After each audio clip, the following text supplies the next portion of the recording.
Hello, hello, back again. This is number 16, and I'm struggling again to try to get the right words out. Um, to speed things up, I've I left the situation where we had it at the end of the last one, where I claimed that we had properly taken care of our responsibility, there was 100 function, main if you want, of maintaining the stack pointer's value, and that's true. But things are not the same as when we came in here. When we came in here, all of these were 0, except that. And now that's not 0, and that's not 0. That wouldn't be such a big deal, especially at this point in the program that we're about to quit. But it is a big deal in general, and this thing,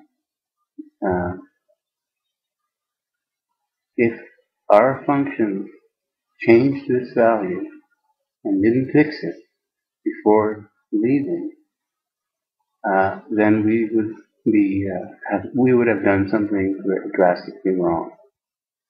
In fact, it's the obligation of every function to make sure to leave this value the same as they leave as when they were entered. If you can't pass, the buck cannot pass with this one. Alright, fine. That's no big deal. And we can show you in a second the code in order to do that. It's very simple. There's nothing to it. But the effect of adding the tiny little 2 lines of code in order to maintain this value leads to a kind of chain reaction of responsibility, let's say, which creates an actual chain of like data structure. These things called stack frames. Well, let me just show you first the code.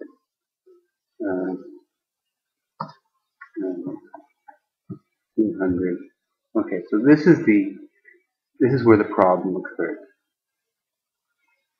The guy at 200, the function at 200 is interested in obtaining the value that we pass on the stack.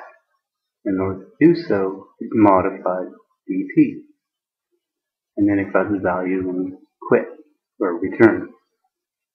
Okay, so how do we fix it? There's a standard way it's done, and I might as well just type it in as it's done in every single function in the entire world that is compiled with a regular C++ or C compiler or any kind of compiler. And this is it. First, instead of that first line, we replace that with this. So save BP off, and then we do the same thing that we had. Oops. Okay, and that's the first part.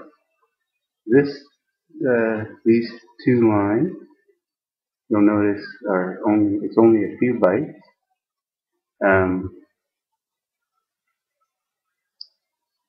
Has become so commonplace that in fact there's now just a single machine code instruction that does this in one step. Well, okay, now then there's our code, whatever it was, and really we should save off AX. I won't worry about AX.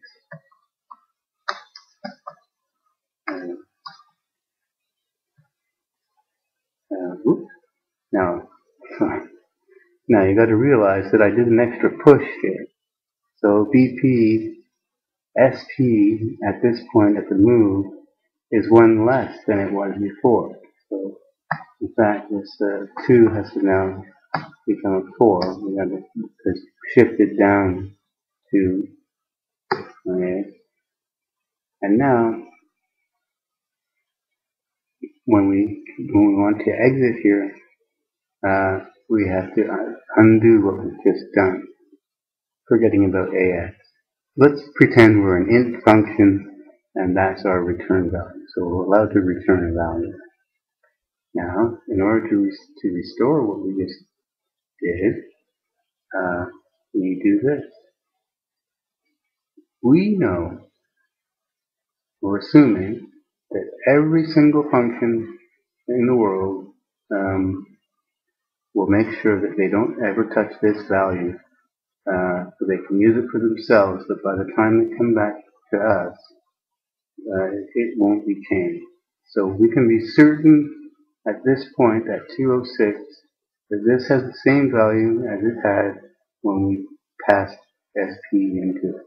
So therefore, we can restore SP by just putting BP back in. So we're just doing it backwards. Okay? Now we need to restore the BP bit that we pushed off. This is the part where it would set it back to 0. And now at this point we can return. Okay? And that would be the end of the story. Would be, except for the fact that everybody is doing it. Okay? Every single function is doing this thing. And that means that on the stack, what's happening is a kind of chain is being built. And there's information in that chain. And I'm going to talk about what that information is.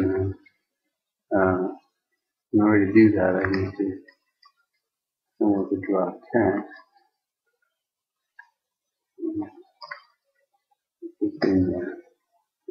Okay, so let's look at those lines again.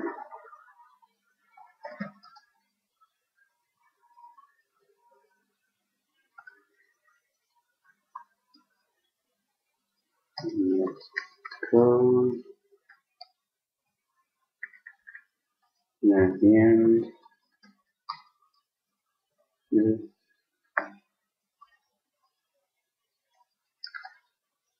Now, the first thing I want to do, I hardly see the screen. Okay, first thing I want to do is verify that this is correct.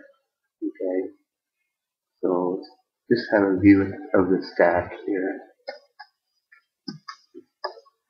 When we were called, what was on the stack? Actually, we've seen this bit before.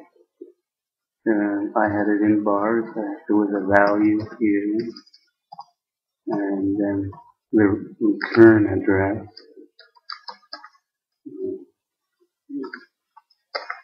I don't know what I called it.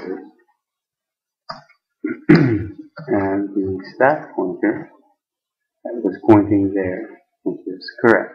That is what the scenario was at the point when we were called. Okay? That's not so hard to understand. Now, we are now going to do another push. So things go down. So that means that whatever the value of BP was at this point when we were called is going to go here. And I've given this a name. I call this BP as a caller. That is, it's the same. If BP had a special meaning, which in fact it does,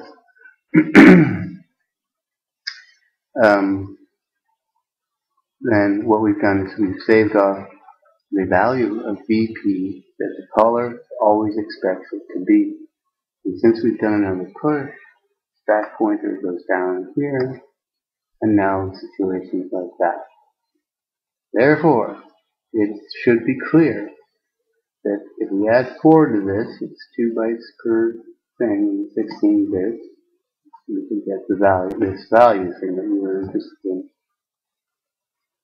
And the return address, where we want to get back to, is no longer being pointed to. However, once we get to the end of this code here, and look at the code here, SP, whatever SP was when the function was called, is being restored. Okay. Now,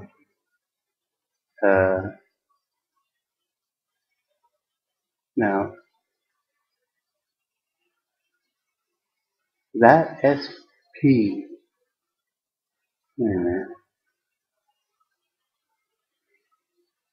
what it was after we put, oh yes, sorry. Well, SP here, that's just at the point of call. And what I forgot to add here is that between here and here, we might modify SP. So after this is done, SP might change. It could go anywhere. SP goes to who knows.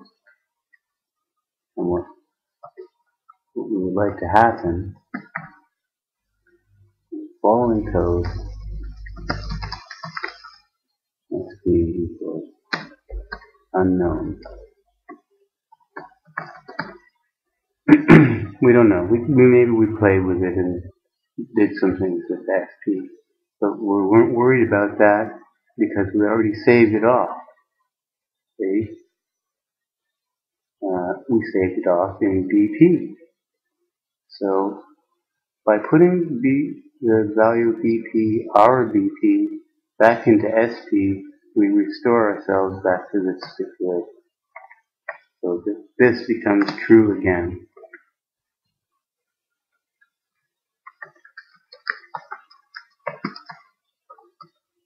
Okay, so that's the point of the first part.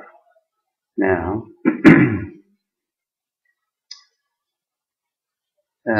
so now this is it. So therefore, now we do a pop, and we're popping that into BP. So we're popping the value of the BP that the caller had originally into BP, which is exactly what we want. And then this goes up. SP goes up. And now a simple ret instruction will take us back. It's not that hard to understand. I want to make sure that you see what's going on. Okay, so what can we say about this? In here, in this area,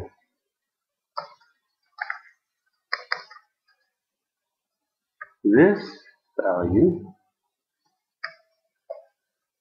that is, if you take whatever is at the position BP, is going to give you this value, right? Because this BP is the position that the stack pointer had at the point of entry after the push. So therefore, when you push something, the stack pointer at that point is pointing at the last thing you put. So anywhere in here, if we wrote this expression down, we would get the BP of the caller. So if the caller's name was the 100 guy, or the 100 club or something, the 100 club, 100 club BP. Okay? And that is true for at all times throughout this entire function. What does that tell you? What it tells you, okay, and this is where it starts to get a bit hairy, is that we now have a simple expression to get the BP of whatever meaning it has of the 100 clubs of the 100 clubs. But if we did it again, suppose if we put another square bracket around this thing, then that's the same as putting square brackets around this thing, and that's equal to whoever called the 100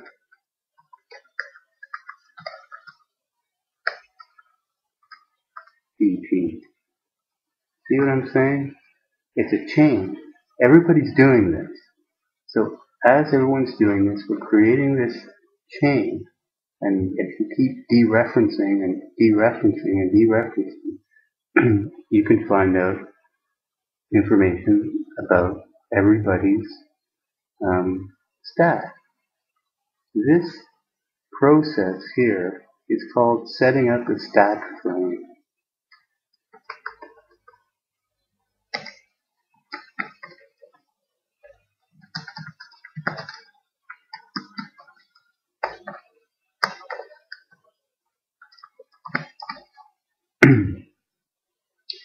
I think the Intel instruction for it is enter. It turned it into a single command. And this is restoring the stack frame, restoring the previous.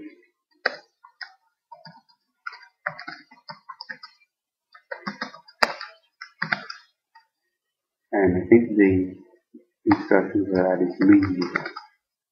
So you can specify this with a single command, a single Intel instruction. And what a stack frame is basically, how would you describe it? You can use the stack in any way you want in your little, however many bytes worth of code that you have. And whatever you do with the stack in there is always going to be related to your BP in some way. You might allocate some memory from the stack or whatever. And so therefore we can look at everybody's stack, or what values they might be using, or something or other. But I'm not going to look at that. For my purposes, I want to look at this in particular. Well, look at the code.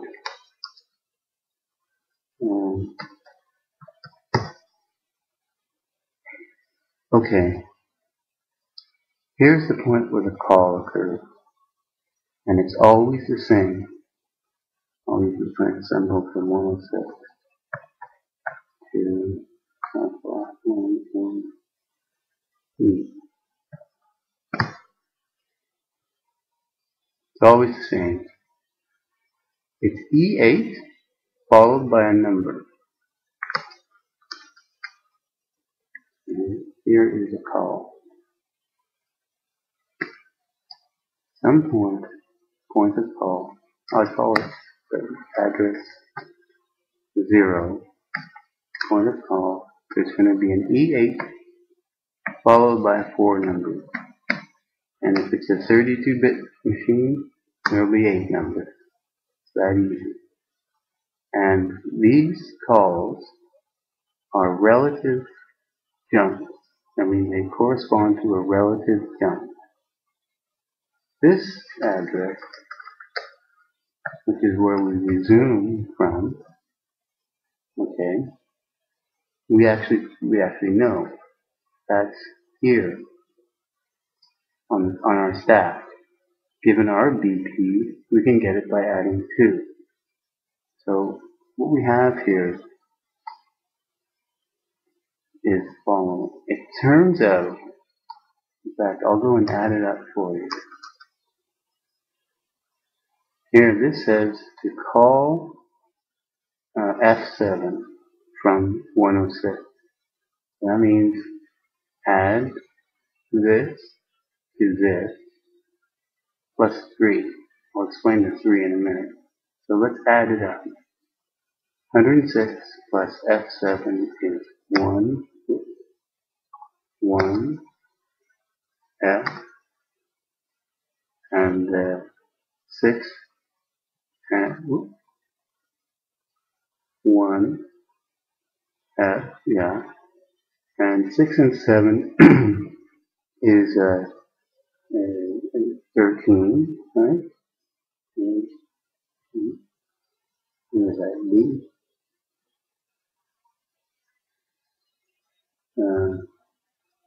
10, 11, 12, 13. A, B, C, D. D. Alright. So if we take this address, current address, 106 plus F7 gives 1FD. Now we add 3 to that, and I'm telling you we're going to get 200. I'm going to do it slowly. D plus 1 is E, plus 1 is F, plus 1 is 200. So that's how, if you knew this number, you could figure out this number. And what is this number? Well, that's our address. So given what we know, we can figure out exactly where we are. It's a very weird thing, because I was telling you about how it's impossible to find out where you are. It's true in a way. You don't know your IP, but you can certainly find out what function you're in. So our function, our 200 function, address of the small letters, this function, the 200 club,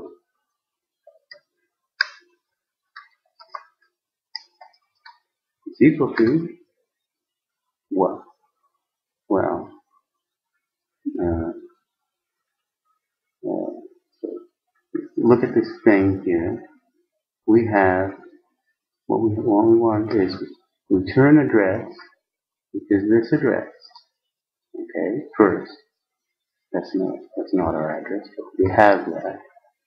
What we need is to take that value, which is a BP plus 2, we just found out, and then subtract 2. That brings us to this spot. Now, again, we need to take not this address, but the value of this number. So we need some brackets. That gives us the x's. Alright. Now we know the distance from here to us, plus or minus 3. Okay? So now we have to add to this number, address 0 plus 3. And that is, in fact, the address of this function. However, we're still stuck. We don't know this bit. But we do know this, that the address of address 0 is address 1 minus 3. It's a 3-byte command. And that, oops, I put my equal sign in the wrong spot. And that means I can figure out what it is. Address 0, address 1 we know, BP plus 2, the value of that, minus 3.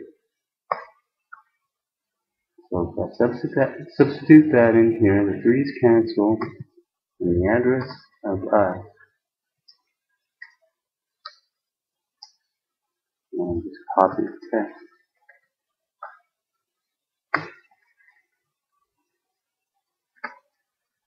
equals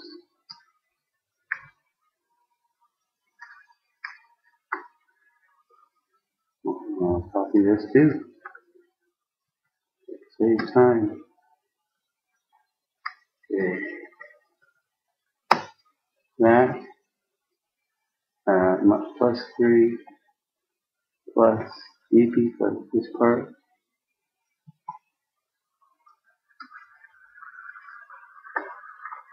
The 3's cancel. BP plus 2, and then subtract 2. Dereference that one. I'm missing a bracket here. Okay, I'm missing a 2. 3's cancel plus, again, another BP plus 2. There. Okay, so what? What good is that? Well, if you look at this and think for a second, just think for a minute, that all that depends on is the value of BP, our BP, which never changes. So, so it only depends on BP.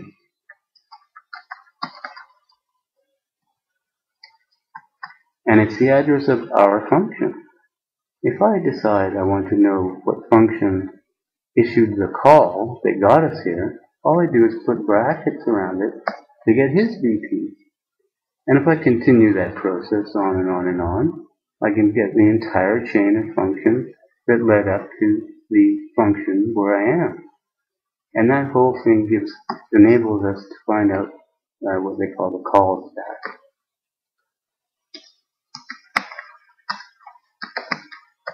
In a debugger, you see a listing of all the functions that led up to wherever you are.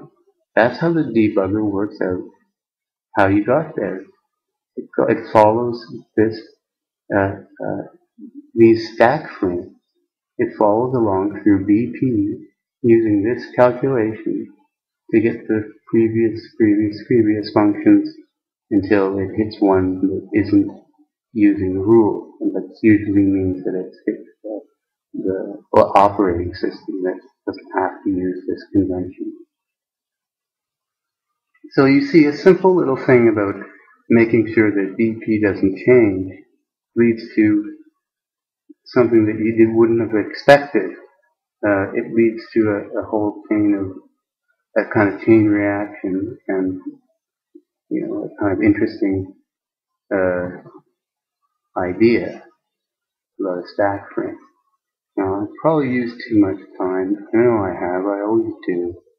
But I just want to show you. I should save this.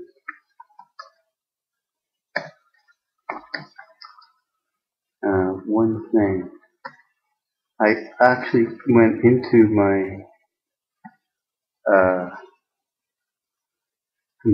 my compiler for Windows. So this is some stuff I typed into my Visual Studio 8 compiler in 32-bit Windows, Windows 7, and I've put in a few of the things we've been talking about so you can see how that compiler deals with it.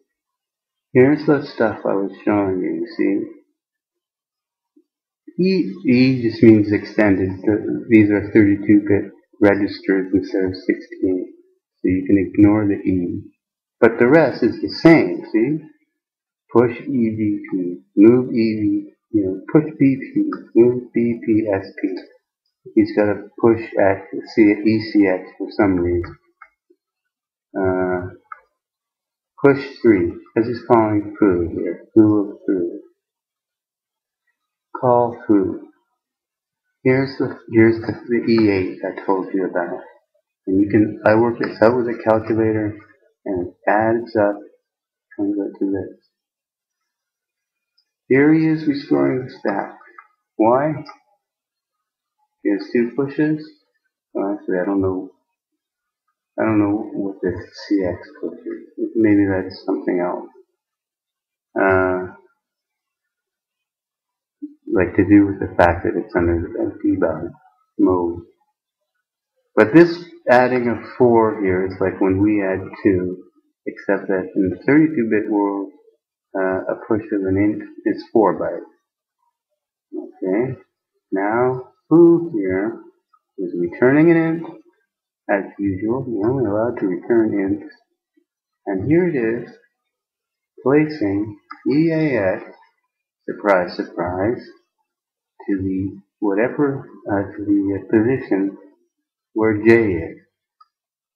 Now let's look at the return code. Move into EAX5. See what I'm saying? It's the same thing. And now the restoring of the stack frame. Restore SP, pop BP, return. Exactly the same. Okay, now what about food? I wanted to show you an example of a local variable. And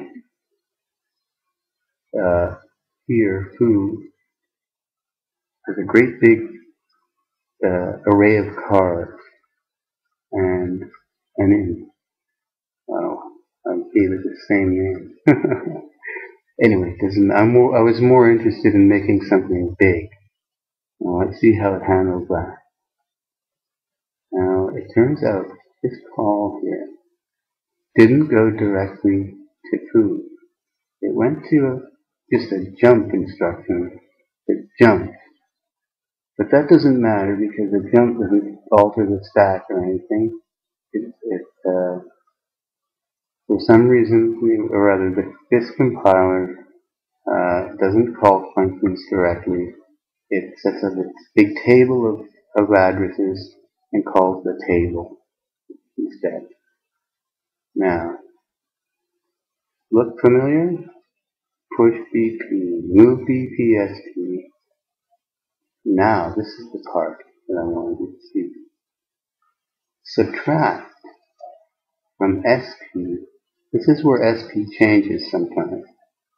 A great big number, but I know what this number is because I'm a little bit familiar with hex. Okay, and I know that 64 is 100 decimal. Okay, so this is 104. And what are we at here? 100 characters and an integer. Alright.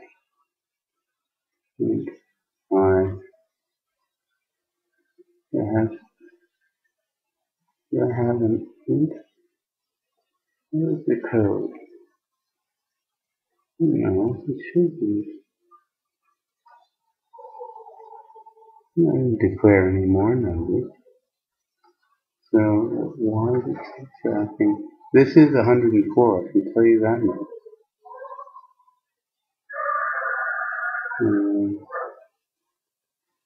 Now here it's storing 7, the address of I,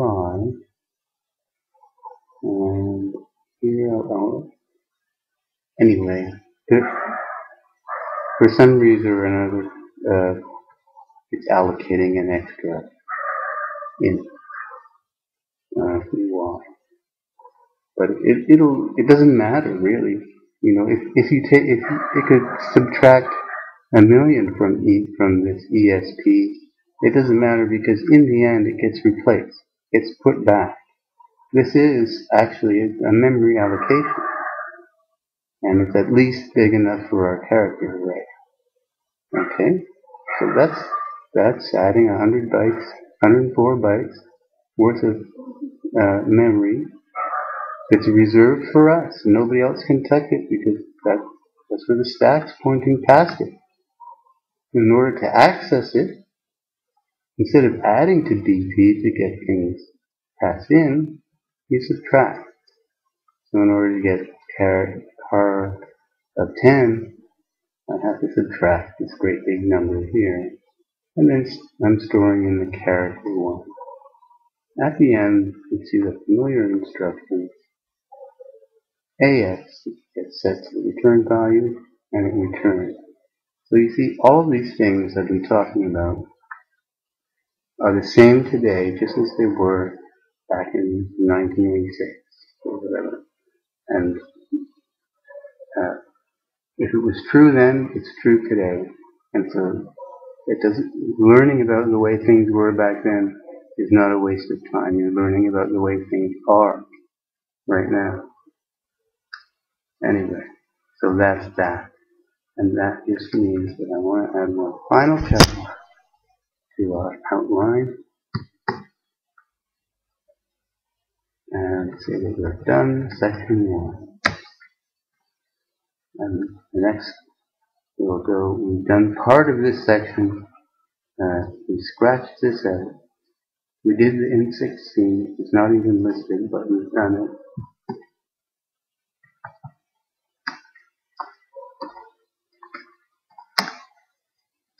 So that's a check. And don't ask me how you make the check mark. That's my own secret trick. And this is what we'll just try and do this next. Okay? Alright. I hope this one works out. Goodbye.